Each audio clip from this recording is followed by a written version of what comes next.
والدہ کر سکتی ہے، والد کر سکتا ہے، وہ درسگاہ میں نہیں ہو سکتا۔ کیوں؟ کہ آپ کے پاس 17-18 گھنٹے وہ رہتا ہے، یہاں وہ 5-6 گھنٹے رہتے ہیں۔ آپ انہوں نے نتائج بھی دینے ہیں، انہوں نے مقابلے کی فضا میں زندہ بھی رہنا ہے۔ اب ایک سکول کے سامنے دوسرا سکول، میں نے بتایا کہ 40 سے زائد سکول سوان کے اندر پرائیویٹ ہے، اور فیس کتنی ہے؟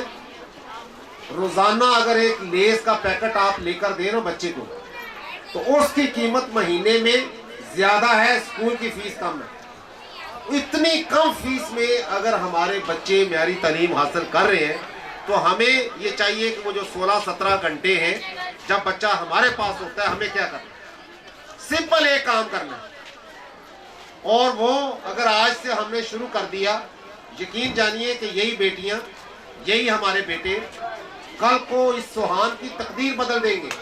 اس سوہان کو فیڈرل کیپٹل کا ایک بہترین علاقہ بنا دیں گے۔ اور وہ کیا کرنا ہے کہ آپ نے آج کے بعد اپنے گھر کے بجٹ کو، جو گھر کا سربراہ بڑی محنت سے کماتا ہے، یہاں پہ کوئی لینڈ لارڈ نہیں ہے، میجارٹی ہم سارے جو ہیں وہ محنت کش طبقہ ہے، بڑی مشکل سے گزر بسر ہوتی ہے، تو خدا را دو چیزوں میں تمیز کر لیں، ایک ہے بچے کی ضرورت، ایک ہے آسائش۔ ہمارے 99% والدین جو آج کے ہیں وہ بچوں کی آسائشوں کا خیال رکھتے ہیں، ضرورتوں کا خیال نہیں رکھتے۔ مجھے آج بھی یاد ہے ہمارے گھر کے کتنے بھی اچھے حالات تھے، لیکن نیا جو ہمیں کپڑوں کا جوڑا ملتا تھا وہ عید پہ ملتا تھا، ہر ایونٹ پہ نئے کپڑے نہیں ملتے تھے۔ کیوں؟ کہ ہمارے والدین نے ہماری تربیت اس انداز میں کی کہ جو ان کا بجٹ ہے اس میں کفایت شاری کے ساتھ جو ہے بچوں کی تعلیم و تربیت پہ فوکس کیا۔ تو آج ہماری مائیں، ہماری بہنیں، ہماری بیٹیاں شادی بیاہ کے اوپر تو گھر کے سربراہ کو مقروض بنا دیتی ہیں، اتنے اخراجات کر دیتے ہیں کہ کئی سال تک وہ خرچہ اتارنا پڑتا ہے۔ تو جب تعلیم کی باری آتی ہے تو مجھے رجسٹر چیک کرنے کی ضرورت نہیں ہے طیب صاحب کا، کلم و نساء اسکول کا جو فی رجسٹر ہے وہ چیک کرنے کی ضرورت نہیں ہے۔ بہت سارے والدین فیس کے پیسے ہوتے ہوئے بھی یہ بہانہ بنا لیتے ہیں، وہ فوتگی ہو گئی تھی، اس مہینے شادی آ گئی ہے، اس مہینے فلاں ہو گیا۔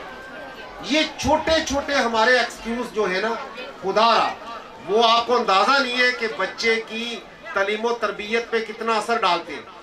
جب 30 بچوں کی کلاس میں 2 بچیوں کو یہ کہا جائے کہ آج 10 تاریخ ہوگی آپ کی فیس نہیں آئی، تو آپ کو پتہ ہے وہ سارا سال جو محنت کرتا ہے نا وہ بچہ یا بیٹی، اس کا دماغ اتنا ڈسٹرب نہیں ہوتا جتنا اس کے کلاس فیلو کے سامنے اس کو یہ بتایا جاتا ہے کہ بیٹا آپ کی فیس کیوں لیٹ ہوئی۔ تو ایک تو یہ خیال رکھنا ہے کہ گھر کے کچن کو، گھر کی ذمہ داریوں کو، گھر کے بجٹ کو پرائرٹائز کرنا ہے، ترجیح لگانی ہے کہ ہماری پہلی ترجیح بچے کی تعلیم و تربیت ہے۔ غمی خوشی میں آپ سادگی کے ساتھ بھی مینج کر لیتے ہیں تو برادری میں ناک نہیں کٹے گی، لیکن اگر خدا نخواستہ آج ہماری بیٹی جو ہماری آبادی کا 52% ہے وہ تعلیم کے زیور سے آراستہ نہیں ہوتی، تو کل کو جب اس نے اپنی عملی زندگی میں جانا ہے تو اس کے لیے بہت ساری مشکلات ہوں گی۔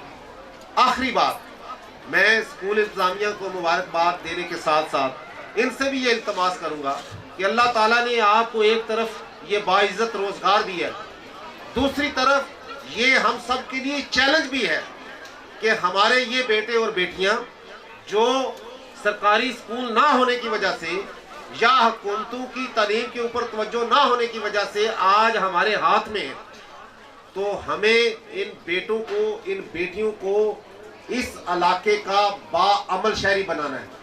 ہمیں کل کو 15 سال کے بعد، 20 سال کے بعد جب ہم ان بچوں کو اپنی عملی زندگی میں دیکھیں تو ہمیں فخر ہو کہ یہ وہ کونسلر ہے جو ہمارے پاس پڑھ کے کونسلر بنا ہے، یہ وہ چیئرمین ہے جو اس ادارے میں پڑھ کے چیئرمین بنا ہے، یہ وہ لیڈی ڈاکٹر ہے جو کلم و نساء میں نرسری کلاس میں ہمارے پاس پڑھتی رہی ہے۔ تو جب ہمارا ویژن ان بچوں کو پاکستان کا مستقبل بنانے والا ہوگا تو انشاءاللہ یہ جو 75 سال ہم نے مشکلات میں گزارے ہیں وہ دن دور نہیں جب یہی بیٹے اور بیٹیاں کل کو پاکستان کو بانیان پاکستان کے خواب کے مطابق تعمیر کریں گے۔